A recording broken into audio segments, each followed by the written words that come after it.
Alright, so there's a global food shortage, and the bad news is it's probably going to get worse by the end of this year. Now, this is kind of crazy, but ever since we started keeping track of food prices with the Global Food Price Index, we are now seeing food prices hit the highest levels they've ever been, ever. Staples like corn, highest it's ever been. Wheat, highest it's ever been. Soybeans, highest it's ever been. Not to scare anyone, but this is kind of scary.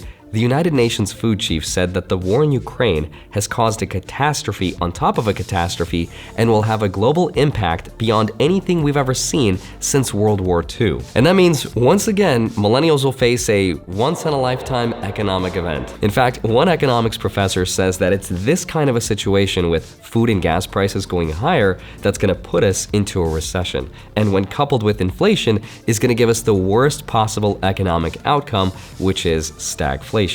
So in today's video, I want to help break down exactly what is the cause of this food shortage and what's going to make it worse by the end of this year, and how stagflation actually works and what it would take for us to get there. So let's get right into it.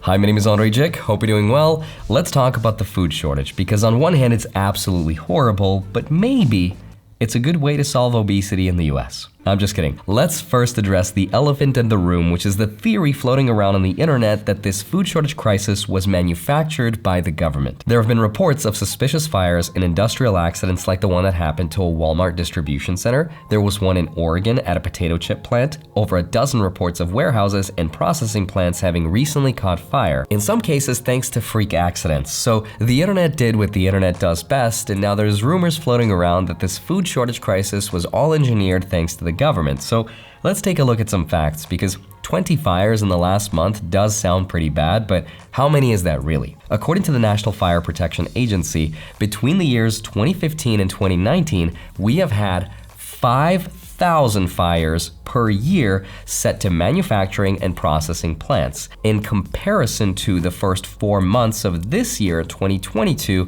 we have had 20 fires set to food processing plants. So in comparison to our annual average, this is not a huge deal. What we're actually experiencing can be more attributed to something called the Bader-Meinhof phenomena, which is based on something called frequency bias. This is when we learn about something new and then we start seeing it everywhere, and our perception is that it happens a lot more than it used to before. And this is because of something called selective attention bias. So much happens to us our entire day that our brains can't focus on all of them. But when we specifically choose to focus on one thing, we start to see it a lot more. And that's how this rumor was created.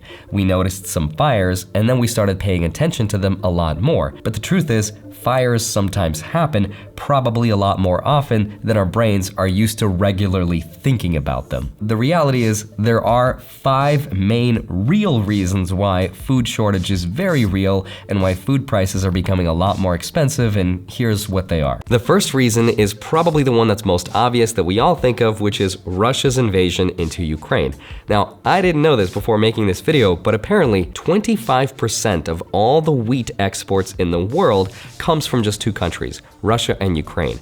20% of all the corn exports comes from Russia and Ukraine, and about 90% of all the sunflower oil comes from there as well. Now, this year, the Ukrainian farmers are not planting because they're too busy fighting the Russian soldiers, and Russia has stopped exporting its commodities to the West because they don't want to play nice. Now, here is the craziest statistic. It's estimated that between Russia and Ukraine alone, they provide something like 12% of the world's calories that we consume, which is kind of crazy if you think about how many calories are coming from just 2 countries. As of last year, Ukraine's total agricultural exports was $27 billion, and Russia's was $37.3 billion.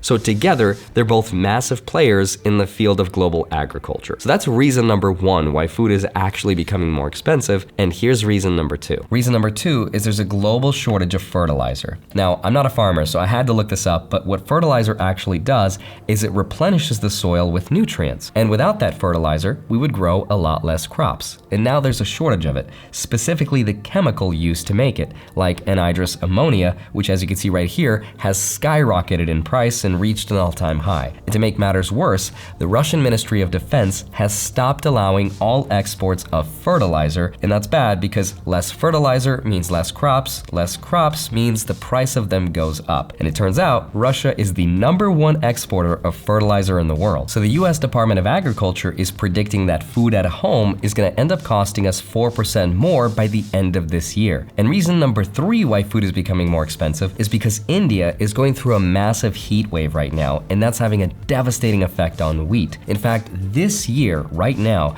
they recorded their highest March month in the last 122 years. And that is estimated to lower their wheat output by 6 to 10% this year. And reason number 4 why food is becoming more expensive is that in order to keep food costs down, the countries that are exporting their food are placing restrictions on themselves so they can export less and keep more for themselves. Check this out. Ever since the Russian invasion right here, the amount of trade policies on food restrictions around the world has tripled. And this makes perfect sense. Countries are like, I'll just hold off on selling my food until the world settles down. But that only makes the food prices even worse because the less global trade there is, the more expensive things become, which some people argue is potentially a good thing because the price we pay for efficiency is resiliency.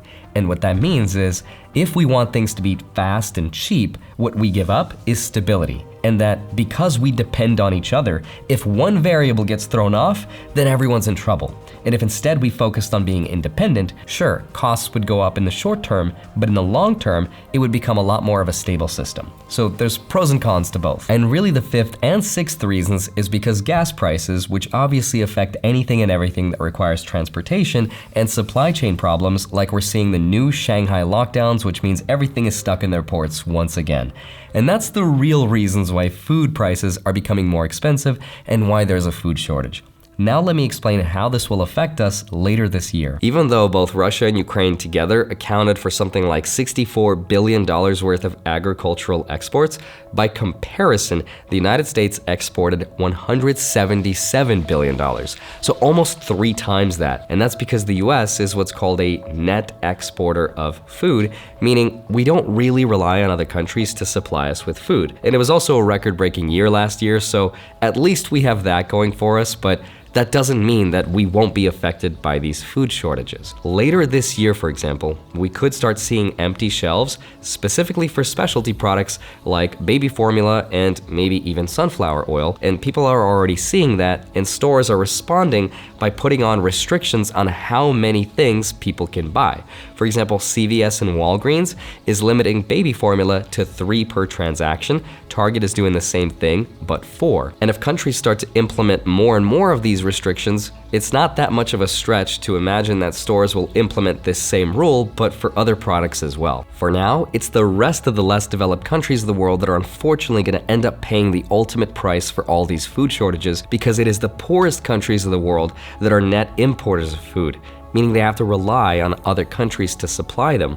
And it's also estimated that food for the lowest income countries accounts for half of all of their expenses. So it's this perfect storm of all of these food shortages is why the price is going so much higher. And that brings me to the ultimate economic event, which of course is the possibility of stagflation. So let me explain exactly what that is. Stagflation is a combination of 3 things: inflation, unemployment, and the GDP all going in the wrong direction. Meaning we have a higher rate of inflation, everything's becoming more expensive, like we have right now.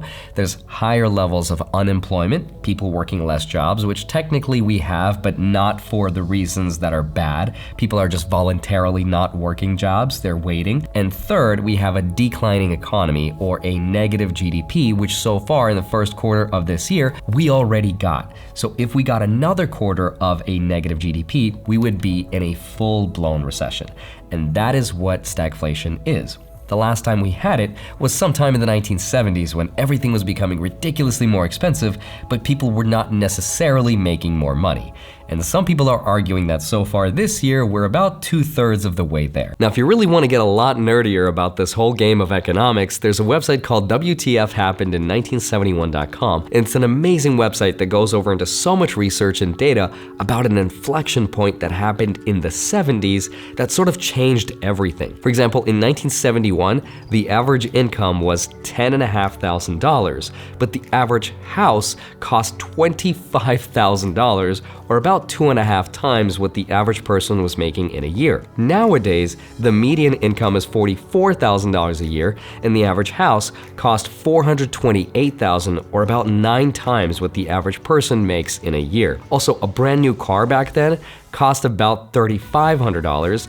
A college tuition to Harvard was $2,600. The average cost of a movie ticket was $1.50, rent was $150 a month, and gas was about 40 cents a gallon. So life was very different back then, and this website explains exactly how we got here. Anyway, I'd love to turn that website into a full video on itself, so if there's interest in that, let me know in the comments down below. But for now, my strategy in today's market is the same as it was last time, which is to build an emergency fund of at least 6 months, and I would make myself as indispensable as possible to the company that I worked with. I would make myself so valuable that if layoffs were to ever start happening, that they wouldn't be able to let me go. As always, have a wonderful rest of your day. Smash the like button, subscribe if you haven't already. Go grab up to $250 worth of free Bitcoin with this link right here. Go grab your free stocks, links are down below, and then go track them automatically with a spreadsheet link down below in my Patreon.